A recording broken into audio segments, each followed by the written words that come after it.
there, everybody. Whether you're on the East Coast, West Coast, or around the world, this is Coast to Coast. We actually got sun here in Seattle. What are we doing right now? How's it going, guys? Well, I'm glad you got it there because I ain't seen it all weekend long down here, and it still looks pretty overcast and cloudy. So, right on. Rain. I'm in a beautiful sunny 79 degrees with a light breeze. Oh, nice. Yeah, we're definitely not that warm. We have nice sunny 63-degree weather today with 40-mile-an-hour winds, which hopefully that comes in handy today because we got to face that pitcher that throws 102 today. So hopefully the wind is blowing out, where if we get one in the air, it just goes very far. You know that works for their team too, right? It does, but your guys will be pitching like 50. I'm going off the grid today. I'm going with a sinker ball and a knuckleballer today to counteract the wind, because with that wind, that knuckleball is going to play tricks. That's what I was thinking. Knuckleball would be wicked. Yeah, so we're going off the grid today. I'm throwing a kid that's never thrown before, but he's got a sinker and a knuckleballer, so we're going off the grid today, trying to counteract his 102-mile-an-hour heater. Well, that knuckleball, though, is so unpredictable. Unpredictable. Yeah, I mean, it sounds like he's going to walk a lot of guys. It's really what that sounds like. Interesting. Well, yeah. Well, I haven't seen some sun. Yeah, the sun is it's bright out, but there ain't no sun right now. So, doing the normal stuff. How's it going, Jay? So, anyways, I mean, I guess, not that we ever really talk about golf anytime, anywhere, anytime, but I mean, is it a story that Rory wins and, he gets to complete the Grand Slam, and he's one of, I think, 6 people to ever do it? That's crazy. Yeah. The Tiger got the Grand Slam, didn't he? He almost did it twice. Yeah. Okay. He did the grand. I think he was the first. I think he's the only golfer actually to do the Grand Slam in 1 year, not one calendar year, but he won the final event in 2024, then won the first 3 majors or not 2024, but he won the final event in 2011, then won the first 3 in 2012. So he completed that Grand Slam in a calendar year. Wow. I could believe that. And I guess the Players' Championship isn't considered one of the Grand Slams. That's something completely different. I know that uncounted slam. Yeah. Part, because really Grand Slam should only be 4. It was funny because there's some people, they were trying to discount what he did, right? And not that many people have done it. But they're like, oh, it took him so long to do it that Aaron Donald came into the league, had 10 Pro Bowl seasons, and retired by the time he finally got it done. It's like, yeah, but he still got it done, right? And that's always going to be there, Bo. You're always going to have those all the time. It's hilarious. And somebody that can't play at all, right? And that same thing applies for when Tiger Woods went 7 or 8 years without winning a major because he had all of his back injuries and all the injuries he dealt with. And then all of a sudden he comes back and wins the Masters that one time that he came back because he finally played to the level that he used to play with. And people were trying to discount that credit, saying, why did it take you 8 years to win another major? It's well, how many years did he miss because of a car accident where he had 2 broken legs, constant back problems, and all the injuries he had to deal with? It doesn't matter. He still came back and won a major. He still got closer to beating the all-time record for major wins. It doesn't matter how long it takes you. Joe, I'm with you there, man. Talking about golf, the 2 seconds of things that I had. That's it. That's all I got. that is my extent of golf. How much did you actually watch the weekend? Did I? How much of the Masters did you watch, if any? 0. Okay. Yeah. I'm the same way. I did not watch it either. Yeah, I can't. So I watched him flub the putt on the 18th. To go to extras to go play the playoff hole, and then sink it in the playoff hole, because then the guy who actually came in second, the last time that the Masters went to a playoff hole, he was the guy that lost again. So Stucks to come in second place. And the difference between first place and second place is like $2.2 million. That's an expensive missed shot. It is an expensive mission. Not that these guys have to worry about money. I feel like, but still, a $4 million win is a win, right? Like it doesn't matter if you have $100 million, right? $4 million is 4%. That's 4%. That's great. I mean, you're not trying to lose. And then I'm thinking hardware. Well, and then the guy who came in second gets like $2 million, which is okay, and in the process of that, I'm looking at how he's got MasterCard on his collar, and somebody gave him a hat that said Morgan Stanley, and that's like the only thing that I'm watching now. I'm like, he's got MasterCard and Morgan Stanley, and he just won $2 million by missing a putt. Yeah. No. I mean, those guys are doing fine. And I mean, the more advertising that comes in, like they're going to start looking like NASCAR shirts. Like, going to have every sponsor ever out there. Right. Well, the thing with the Masters though too is like, yes, the purse is one thing. Like winning the $4 million, that's one thing, obviously, because if that's your only if that's your only major win, that $4 million is life-changing money for a lot of these golfers. But the other thing is, you won a green jacket. You are forever going to be immortalized in the sport as one of the few golfers to walk away with a green jacket. So no matter what you do the rest of your career, they can't take that away from you. You have a green jacket. Your name is on that Masters trophy. Your name is forever going to be mentioned in the Masters as a champion. Yeah, of course. Yeah, that all being said, yay. You know what I mean? Because, I guess there's, the one guy did it, twice. The guy who won it last year. Rory didn't do it before up to this point, so now he's done it. I guess that puts him back in the conversation as one of the best in the world. But really, the big story out of the Masters was the 21-year-old deciding to take a pee on the fucking tree.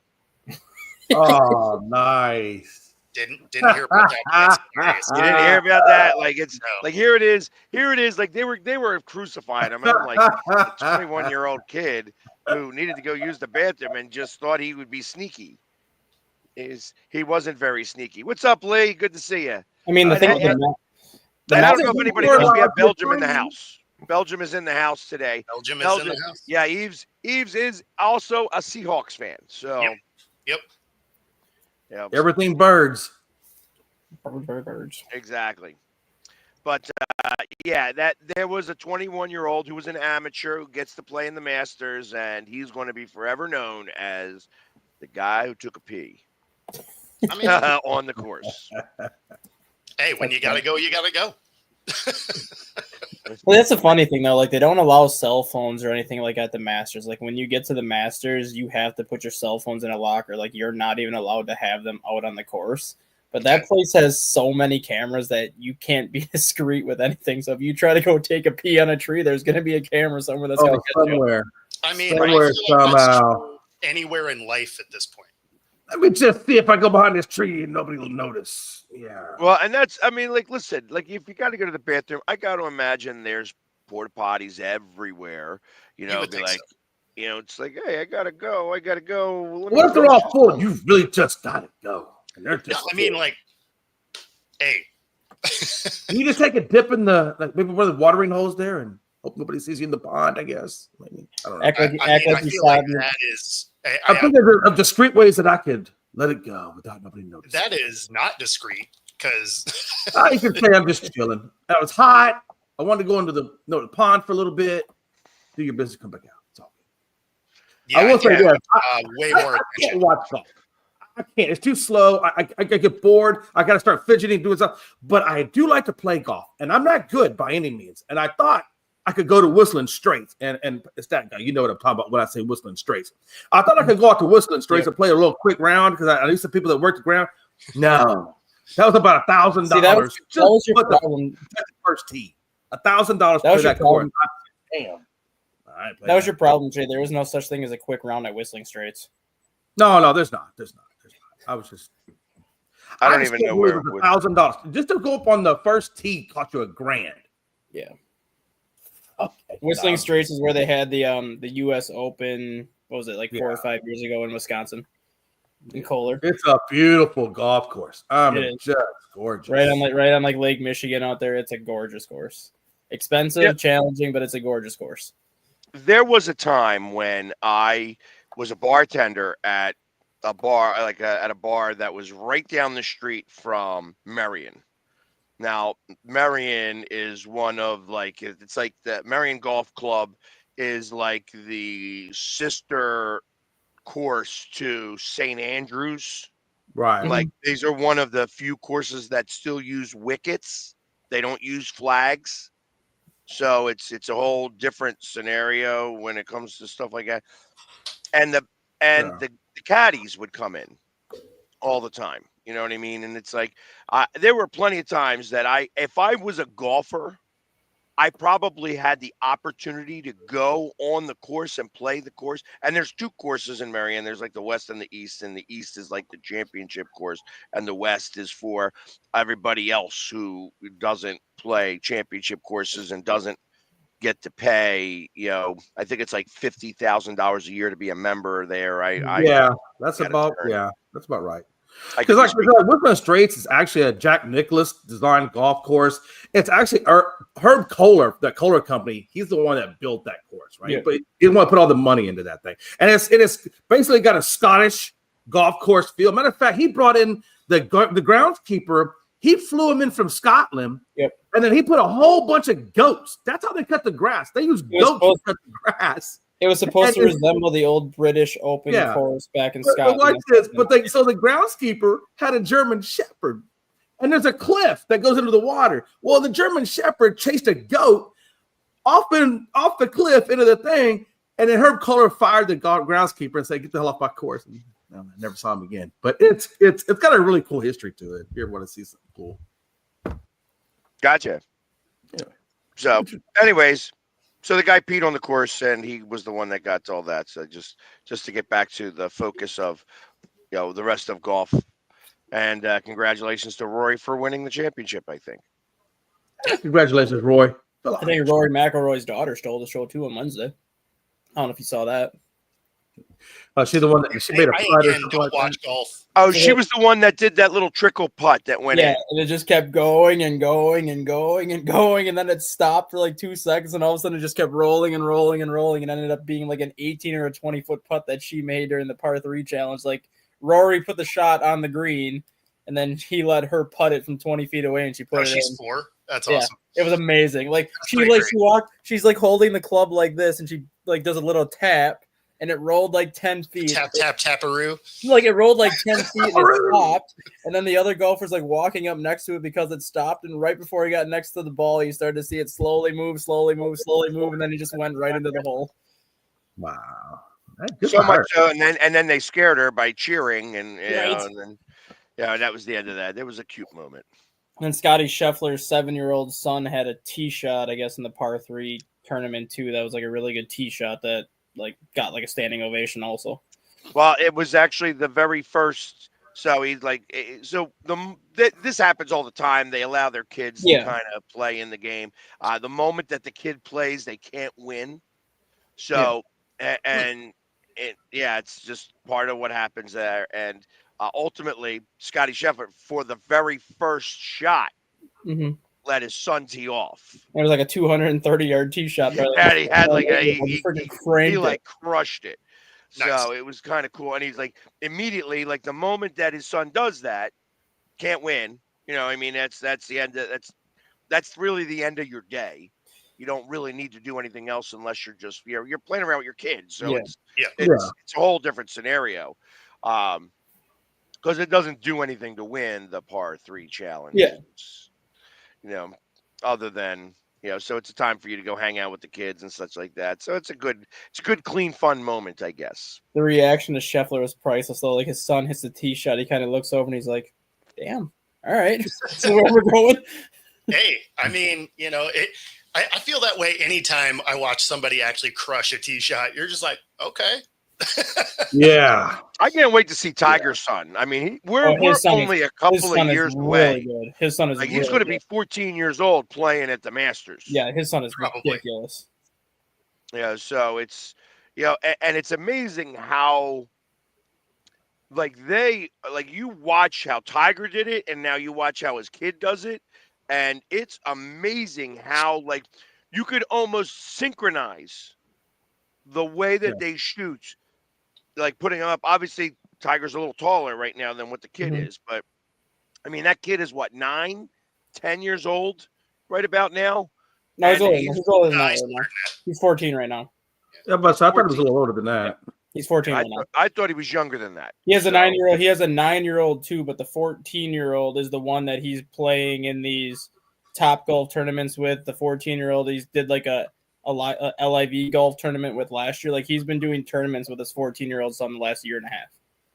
Yeah, I thought he had. Did he do like some father-son tournament or something like Yeah, that? that's what the 14-year-old. So once the 14-year-old turns 16, he has an invite to the Masters at 16. So he will be in the Masters at 16. Right. Crazy. And will likely He'll make the cut. win it as an amateur. Like, Yeah, you could almost make a bet on it. Yeah, he'll make the cut probably as a 16-year-old, but he will win it as an amateur at some point. But he'll probably make the cut at 16. Yeah, I'm saying that he could possibly win it as an amateur at 16, 17 years old. Yeah. Like, he is that good already. I would say, I'm not going to say he's quite as good as Tiger was, but I think he's a more complete golfer than what Tiger was at that age. Like, Tiger would always just go up there and crush a tee shot like 400 yards, and then he was really good with his irons. Like, his son is a more complete golfer. He doesn't have as far of a tee shot, but his short game is good. His putting is good. Like, every other thing outside of the drive. Well, not right now, but I guarantee maybe he does hit 400. As he gets a couple more years under his belt. I mean, he did have that moment. I think it was last year where Tiger. There was a soundbite. He's like, "Oh yeah, he outdrove me." Mm-hmm. So I mean, it's in there. It's in there. Yeah. And so, it's going to be interesting to watch, some of these kids come up and do the things. So, but yeah, it's going to be interesting to say, especially since I can't even break 100 on a golf course. Yeah, me either, and that's on the front nine.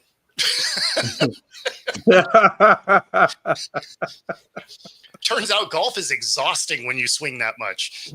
Man, it really, yeah, it is. Turns out that plus all the walking, especially if it's hot outside. I mean, you could lose some electrolytes walking those courses. No, that's what those Coors Lights are for. Man, I'm telling you. Damn, I'm telling you. Gotta rehydrate. Huh? Spring water. Like, you watch that sport on TV and you just sit there like, God, this sport seems really easy to play, and then you go play like an 18-hole course once. It's like, okay, this is a lot more tiring than it looks. Like, holy crap. See, I have bad eyesight, so golf for me is like hide and seek. I'll hit that ball and I can't find that thing. Just go ahead and play through. I'm looking for my ball. Play through. Whatever. You guys are killing me in here. Yes, I did a TikTok with my wife. And, I heard about this. Yeah, so I just see it keeps popping up in the chat here. So what you guys probably don't know is I was actually a ballroom dance instructor at one time. So how I met my wife was salsa dancing. So it's not that weird for me to dance with my wife. Yeah, putt. I'm with you, Rob. Exactly. Miniature golf is much better for me. I am much better. Clown. You laugh. I actually played putt-putt golf with my cousins not too long ago, and there was actually a clown there at the end of it. And every time you hit the damn ball, it would just spit it back out at you. And I'm like, God, this is so Happy Gilmore right now. So when you were doing ballroom dancing, yes, and I assume that's what the TikTok is. No. It was just one of the TikTok challenge dances. It was just a song that she likes. So she's like, "Oh, we should do this." And we were getting ready for the Mariners game. But which they won. We did. In fact, we swept the Rangers. It was something I was going to talk about later. But yeah. So anyway, go ahead. So So when you were doing challenges, like or like tournaments, or I don't know what they're called. Yeah, I mean, tournament. Balls. Yeah, yeah. Now, how did you fare, and two, how do they keep score? Because I was working for Arthur Murray, right? Is the place I worked for. They do it on style, and then if you mistakes, stuff like that, right? So they mark all that type of stuff off. It was fun. It was fun, right? So I was definitely not on Dancing with the Stars. It was just it was a part-time thing. It was fun though. It was a blast. So, yeah. I mean, if anybody's into it, definitely check it out. Like it's a fun thing to go do. I tell you, back in a previous life, they call it these previous lives. I've had a number of them. There was a place called the 5 Spot. Okay. In Philly, and they would teach you how to swing dance. Okay. Nice. And then they would open up the club for anybody who wanted to learn how to swing dance and stuff like that. And I tell you, it was always an amazing thing because it would be like 3 guys and 75 women that would go to these things. And being a single guy, I'm like, all right, this is awesome. I'm going to go learn how to swing dance. And the truth of the matter is that when you're swing dancing, the smaller your partner is, the better it is, because you could almost like take her and start swinging her around like this. You know what I mean? and quite literally, and it looked great. You know what I mean? Because literally, like when you start using her like a baton almost. You know what I mean? It's like literally like you start getting her around, and like I used to be really good at spinning somebody. Sure. Every which way. Like I could like spin around and spin them around like it was like they were tops. Like, and it just between the legs doing all that stuff, and just like almost like 50s style. It was like kind of cool. Yeah. That sounds cool. That's what my wife told me. She said when we got married, she's like, we're gonna take a class and we're gonna do it. So this lady came out and she choreographed her whole final dance and everything, and it was pretty cool. But I didn't realize how hard to remember all the steps and everything. But man, when we actually did it, it was beautiful. It was a beautiful moment, and I got a lot of respect for dancers. That's a hard thing to, So I'll tell you, Frankie. There's maybe only going to be one more time you may ever see me dance, and that could be coming up soon. You'll know when it happens, if it happens. I'm not going to announce it, but it's possible this year, 2025. You may get to see the Philly sports guy dance. Dancing with the Stars, please. No Dancing with the Stars. Come on. They're gonna just kick me off the show just for being there. If David Ross can do that and make the final, I'm pretty sure you could do that and make the final. Truth of the matter is like that. When you're dancing and stuff like it's all choreographed, so you gotta just be diligent. I have no rhythm whatsoever, but if I am choreographed, it doesn't matter if I have rhythm or not, because as long as I do the steps the way I'm supposed to, I mean that's why you see the electric slide and all those others, where they're telling you what to step. Yeah, of course. Once they tell you how to step and then you can follow everybody else, well, then it looks like it's a cool thing because there's 40 people doing it. I'm one of those guys that can't figure out my left from my right half the time. So you're just mirroring whoever's in front of you. You're just like, kind of. Yeah. And then on top of that, like I got to make sure, like, because you forget, and I'm like, hold on, the L is left. That's you know what I'm talking about, because you got to think fast when you're dancing, and I just. So I would be Philly sports guy to flash mob. Where it's facing different directions, and you end up in the front. You're just closed. I got you. Hey, I think we should get him in a flash mob. Let's get Philly sports guy to flash mob. I think that'd be pretty cool. That'd be pretty dope. See, a flash mob is kind of perfect as long as you're in the middle of the crowd, nobody even notices. Yeah. Right. So that's what I'm thinking. Yeah. Say hello.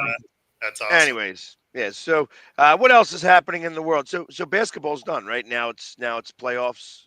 Yeah, Playing now it's games. headed to the playoffs. The Suns fired their coach, which, kind of The figured. Pelicans got rid of their top Yeah, exec. yeah. But not 76ers. Not yet, anyways. No, they re-upped them, didn't they? Didn't they re-up Nurse and Daryl Morey? I'm pretty sure I saw that. I don't think they Yeah, re-upped him. I don't. He's only I on the think second year of his deal. Nurse. Yeah, I Did they think re-up him? Nurse is still part of the deal. Yeah. Maybe Morey got re-upped, but I think Nurse is still in his initial contract yet. I mean, I don't know. Like, if you want me to talk about the Sixers, the one thing I want to talk about is that I would love for ownership to go away. It's time to get new ownership. They got a new thing, new shiny toy down in Washington. Go play with your toy down in Washington and sell the Sixers. Go get out of the basketball game. I would rather nobody show up to the arena when they are playing until they sell the team. That's what I want. Yeah. I am not a Sixers fan. So I guess we might as well talk about a little Mariners here. So they sweep the Rangers. They improved to 8-8, which is cool. Cal tries out the torpedo bat and has 3 home runs in 3 games. So, I mean, Oh, now you're trying to be a believer in the torpedo bat, huh? no, it just means he's consistent about where he hits the ball. Yeah, I'm just teasing. No, Yeah. but I mean, it means he barrels it up, right? Yeah. I mean, they called him Big Dumper anyway. He's one of the team. So, I mean, he hits home runs anyway. But like anything else, it's probably in his head. But, still, if they're leaving the park, I'm a fan. I know when we were at the game because we were all picking who would hit a home run. So I picked him and he yanked it. So I was like, hey. Thank you. Appreciate it. Well, does it seem a little odd? Dollar bets over stupid stuff. Does it seem a little odd? A couple of things. One, home runs are down across the board. Yeah. Across the board, even with these new bats and so on and so forth, they're down everywhere. So pitchers are learning how to pitch to them, and it doesn't matter. I think they're just keeping things that they're going low because of this, and ultimately, that being said, but doesn't it seem like everybody in the American League is tied right now?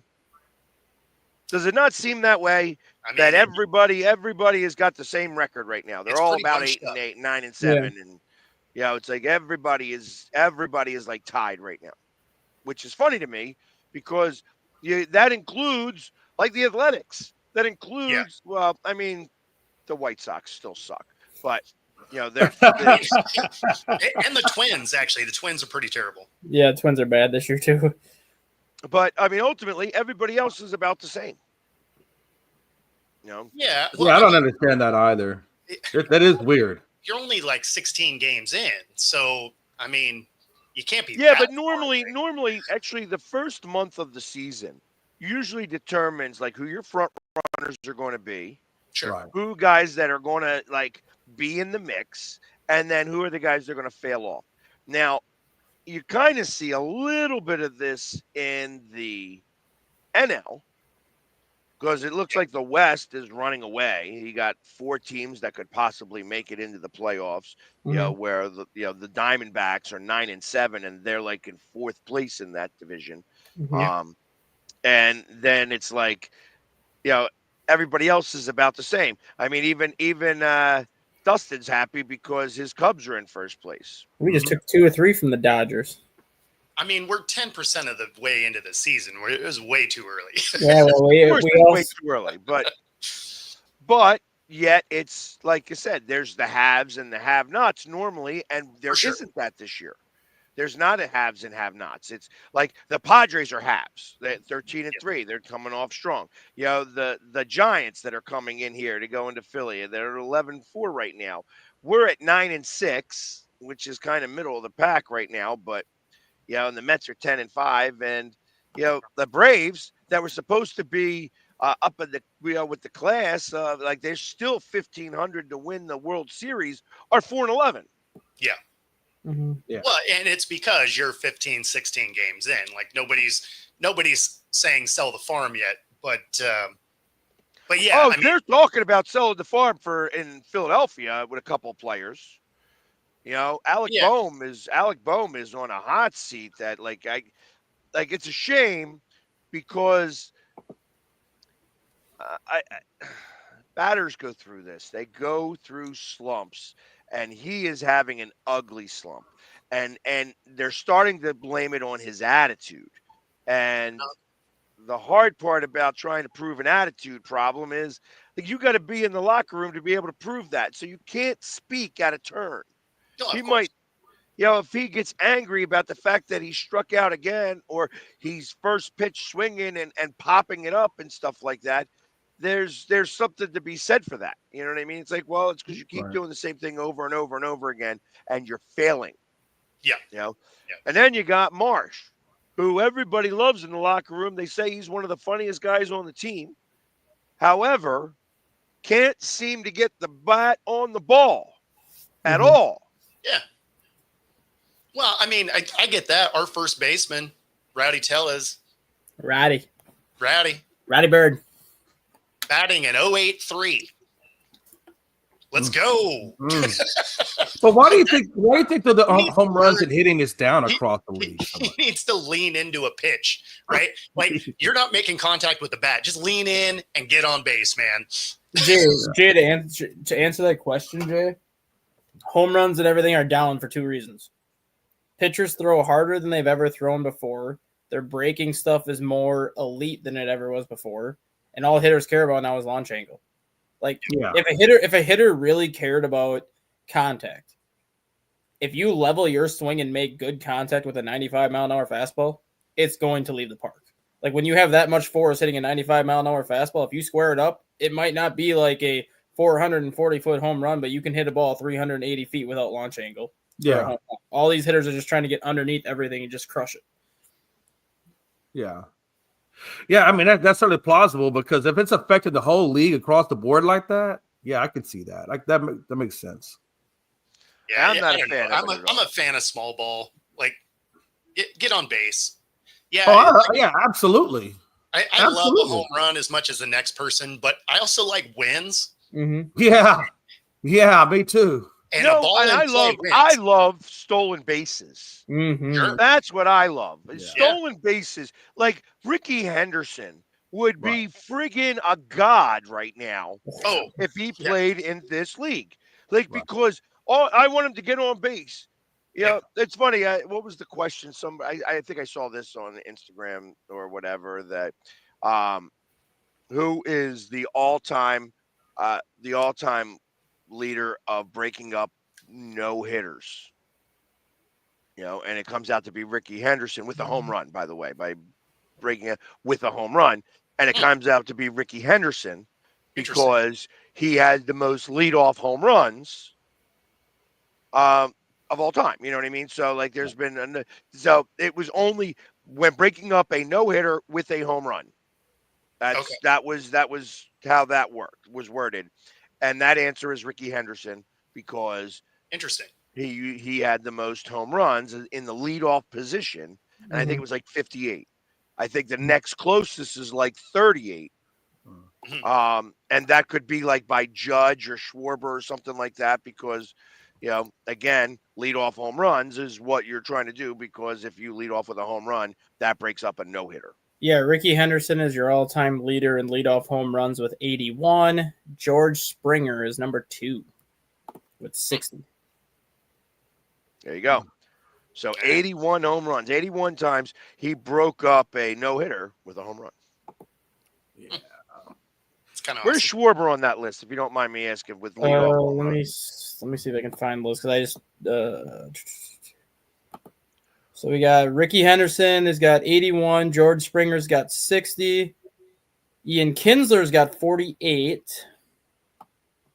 Brady Anderson, 44. Jose Altuve's got 40.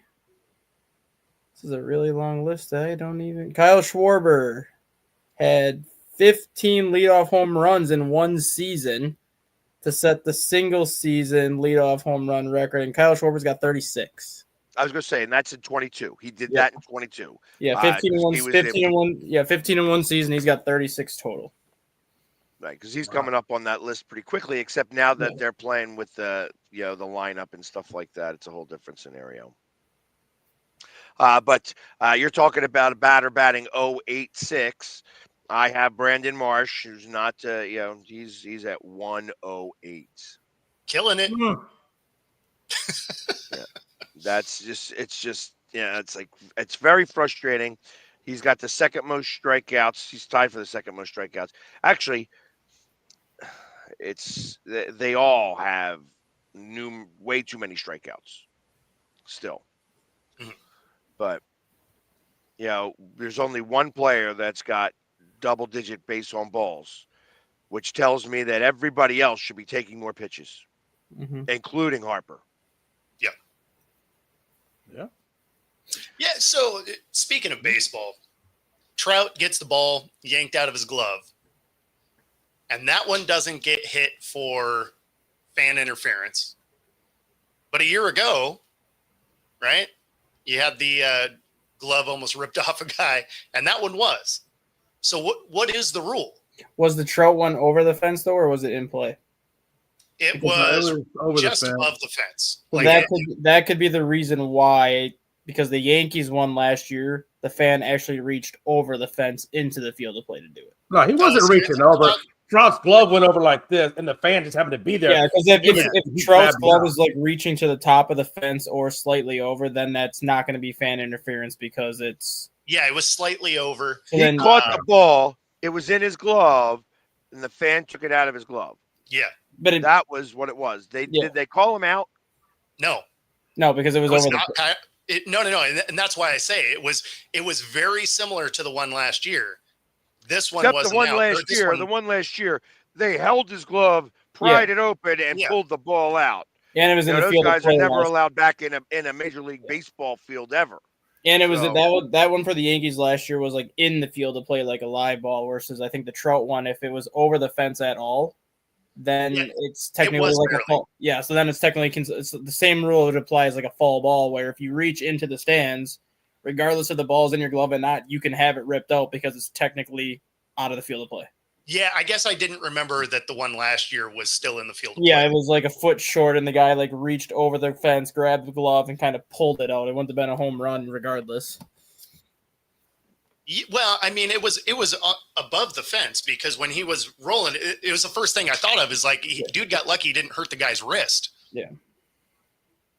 But they were so close, it was just like, okay, which that's the only logical explanation I can come up with, was that Trout's glove was over the fence, where it's considered. Well, his was, but last year the other guy's was as well, because his wrist was bent over the top of the wall. Yeah.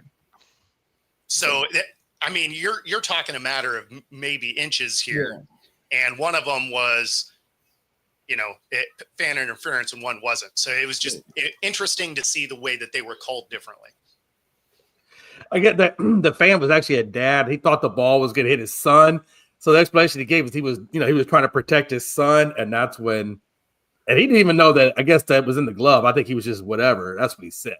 But, yeah, well, and I mean, it sounded like he, apologized or whatever, and Trout met up with the guy after the game, and he's like, hey, the way you reacted was great and whatever. And he's like, and I learned a new rule. So, ultimately, like, the interaction was great. It was just interesting seeing the same play a year apart, and it being called on the field very differently. Mm-hmm. Yes. Yeah. So, and it's a shame. But the guy gets a ball, and he gets to be on TV for a little while, and he was like, "Oh, do you want the ball back?" Like, I didn't mean to take it out of your glove. The other difference is too, not that this should matter too, but the other difference is when that happened in the Yankees game, the entire country was watching because it was the World Series. Like, there was no getting away from what happened because everybody was watching. It was in his glove, and they had to fight to get it out. Versus this one, unless you were watching the Angels game on TV or unless you were at the Angels game, nobody really would have known this happened. Well, I mean, they would know because they actually did have to stop the game a little bit and find out, and he's like, is it, and No, and that's what I'm saying, though. Like, the people at the game knew it happened, and if you were watching, like, the Angels game on TV, you knew it happened. But if you were, like, watching, like, Seattle Mariners, or if you were watching your Phillies game or your Astros game on a separate time on that same day, you would have never known this happened unless they showed it. No, that's not true, because this had enough confusion on the field as the way they were going to progress with it, because Trout was obviously pleading his case that every single game that would have been being played would have had the breakaway of this just happened in the Angels game. So I disagree with that. Even if you weren't watching that game, it would have popped up during your game, because it's just kind of a weird thing. Well, and I just wanted to go take a look at what Mike Trout's doing right now. He's got 6 home runs. Mm-hmm. Lots of strikeouts. Damn, I thought the Phillies were bad with strikeouts. Angels are really good at strike. Yeah, Rangers are great at striking out. The Angels, Solar has got 20 strikeouts. Mm-hmm. Yeah. And he's backed up by O'Hop, who's got 18. So between the two of them, they're 7 and 8 hitter. It's like strikeout. That's interesting. Yeah, I think Wisniewski was that guy that we got in that trade. I think he had like 10 strikeouts last night against the Angels, and that 7-3 win. Got you. Can we have him back? Can we have Wisniewski back, please? Yeah, can I have Tucker back? No, you can't have Tucker back. There you go. We'll give you somebody else for Wisniewski. No, we don't want. Our ace is having Tommy John and flexor tendon surgery at the same time, so who knows when the hell he's coming back. Yeah. But the fact that Seattle wound up taking 3, look at that. It's just sweeping. Yeah. 9 runs scored in one game. Yep. 5 runs in another. Just straight out, Yeah. beating up Texans. That's actually showing up. It's weird. Hey, then we had the Chicago Cubs hand the Dodgers their worst home loss in franchise history on Saturday. Yeah. 16-0. That was fun. Brutal. And that was like the first time the Dodgers have been shut out because they almost got shut out by the Phillies, and they said, hey, listen, this is going to be, I think it was like somewhere like 264 games. Yeah. Before first time of like early August of 2023, they got shut out. And then 15 of those 16 runs the Cubs scored after the 6th inning. Yep. They had 2 5-run innings, and then a 6-run inning, a 4-run inning, and a 5-run inning. No, 5, 4, 5. That's 7th, 8th, 9th. Yeah, it was 2-0 heading into the 7th inning, and then it's like, well, time to just tee off. Yep. I love that, especially in LA. I think the best part of the game, though, even from a Dodgers perspective, did you see Miguel Rojas when they brought him in to pitch? No. So he was the position player they brought in to pitch basically the 9th inning and then some of the 8th inning. And he plays catch with a lot of the pitchers every day before warmups. So every time he would go in for a windup, he would imitate one of his starting pitchers. So the first batter he faced, he was pitching like Clayton Kershaw.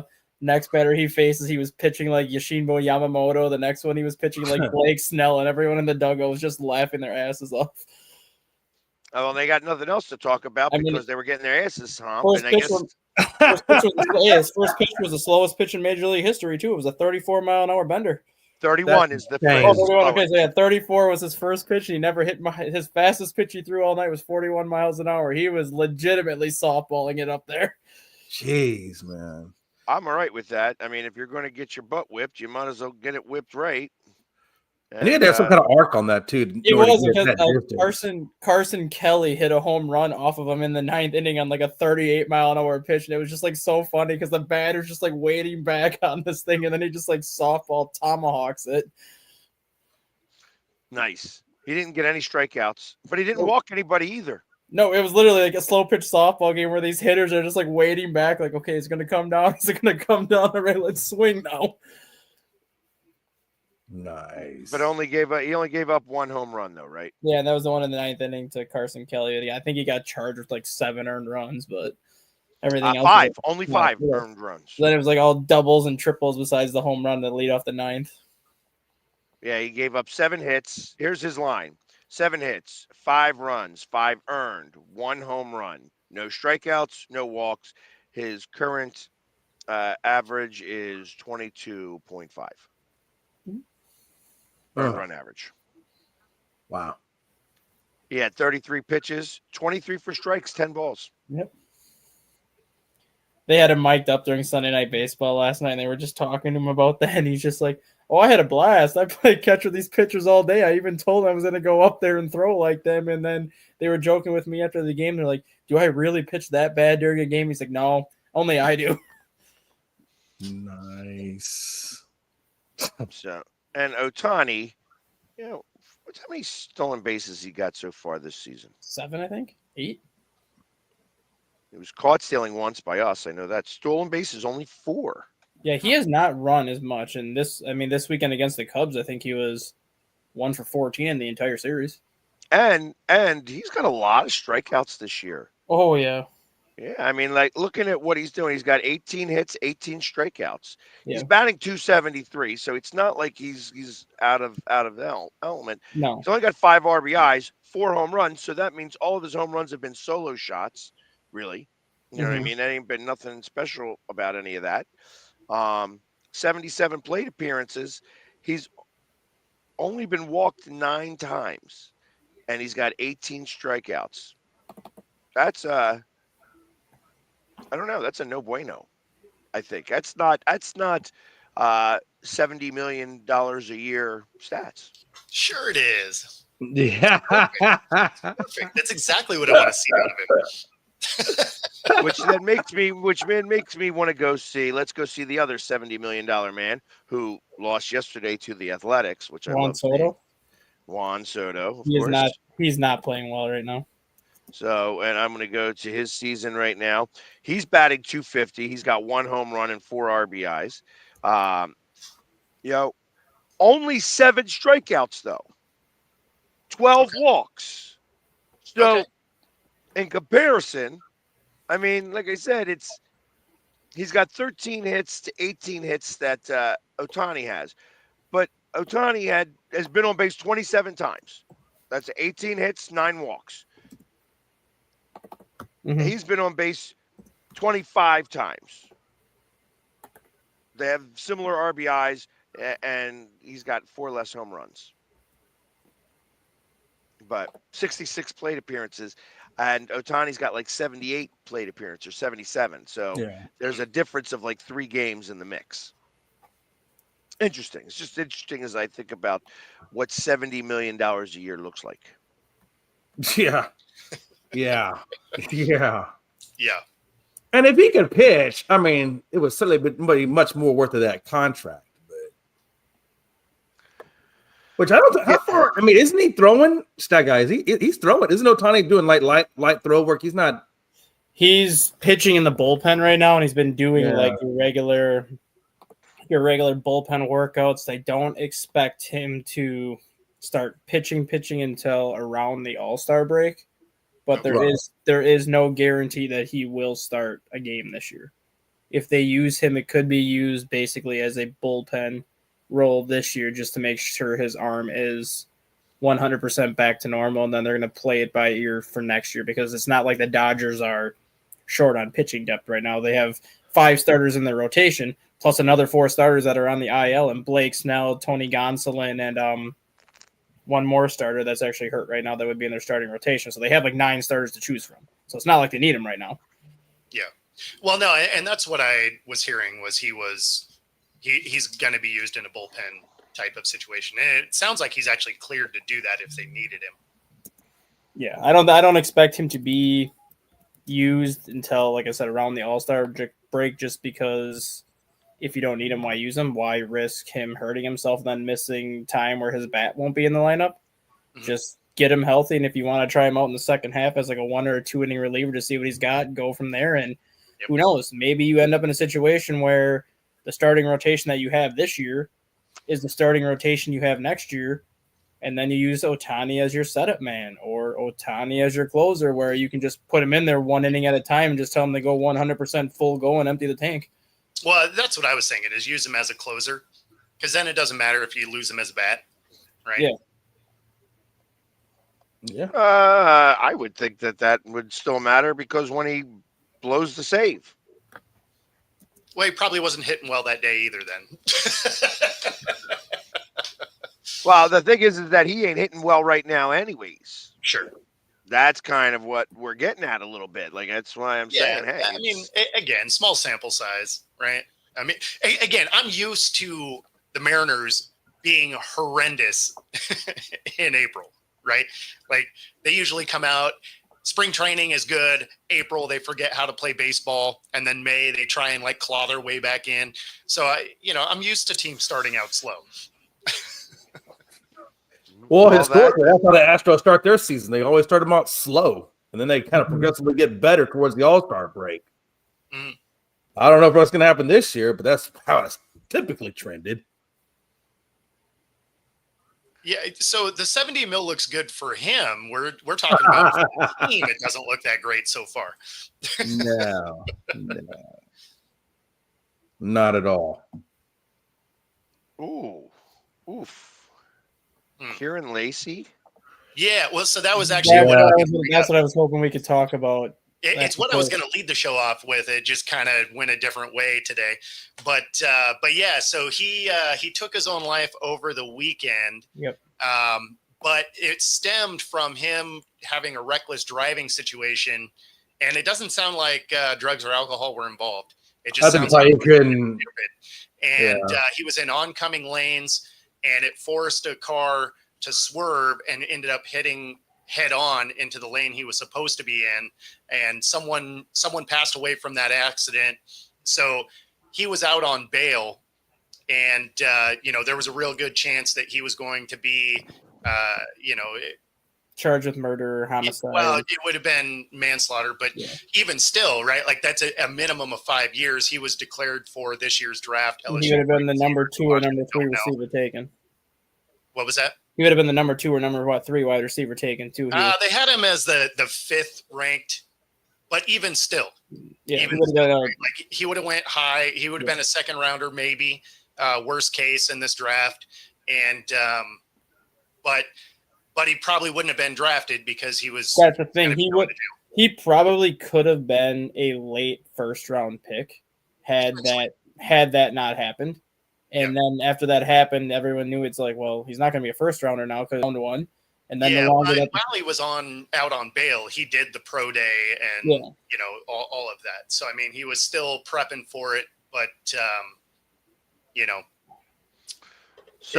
So this is interesting because I mean, he declared for the NFL draft after the accident. Yes, correct.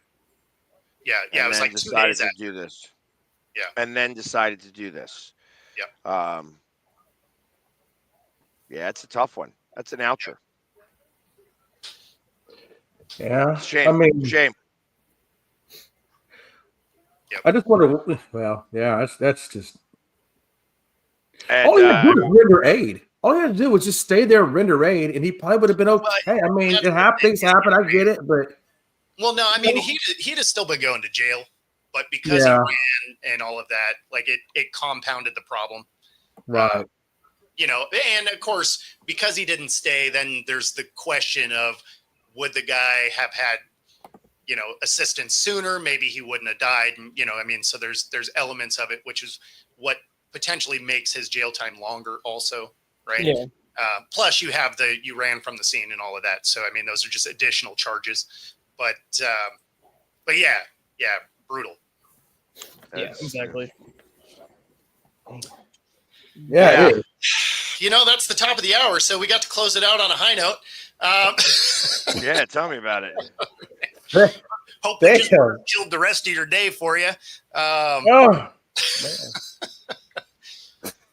And that segment brought to you by Philly Sports Guy. What's up, everybody? Philly Sports Guy here, and I'm here looking for creators, influencers, and business who are looking to turn their influence into impact.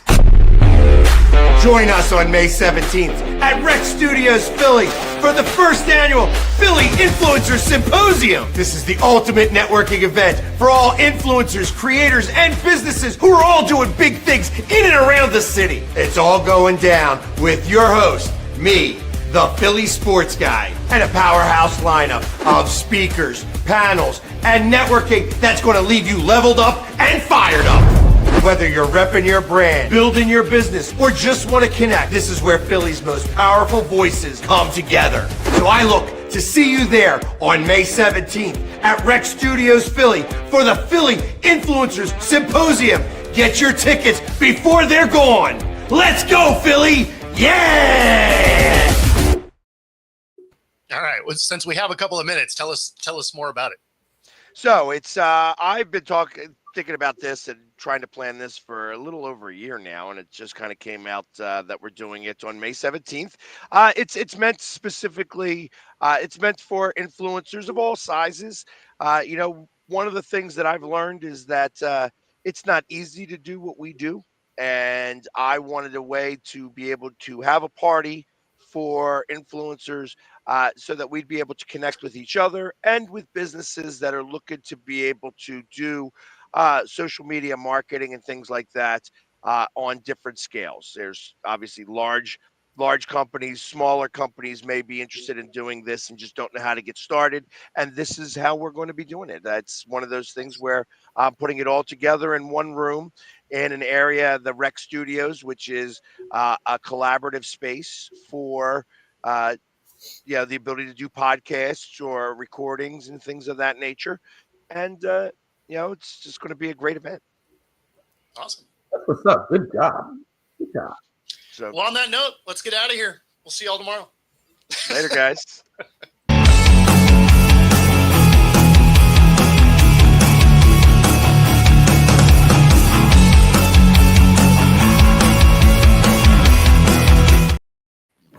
Maybe, I guess.